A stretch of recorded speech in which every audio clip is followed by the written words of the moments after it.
Hello, good morning! Ako si Jonah Belgo, ang inyong midwife. Naalang ko i-share gamay sa inyo guys. Tips lang para naatay mabilin sa ato ang sweldo matag bulan.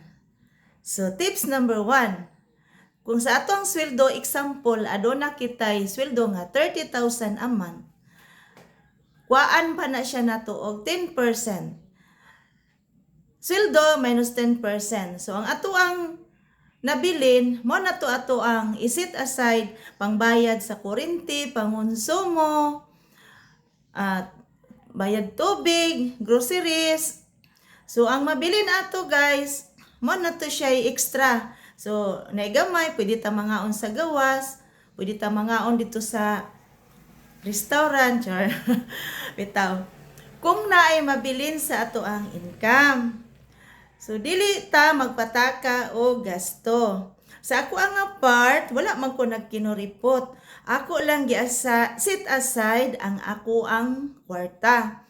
So, ang 10%, ibutang na lang yun to nato sa sigurado para di to siya makuhaan.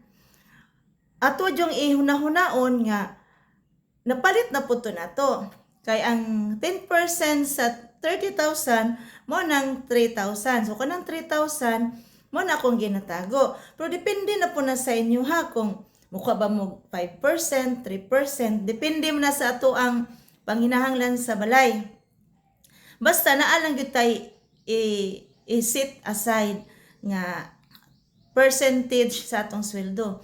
Kung halimbawa, kung kulang jud na sa ato ang kuan, ang 30,000, kuhaan nato na og 2% baron. So, kanang 2%, pila may 2% sa 30,000, so mo to atong taguon sa bangko.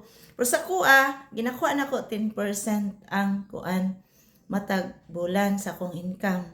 So, para na ako'y matago, na ako'y makuot-kuot in case of emergency. So, kato lang guys. Daghang salamat sa inyong pagpaminaw. Subscribe sa akong channel. Thank you for watching.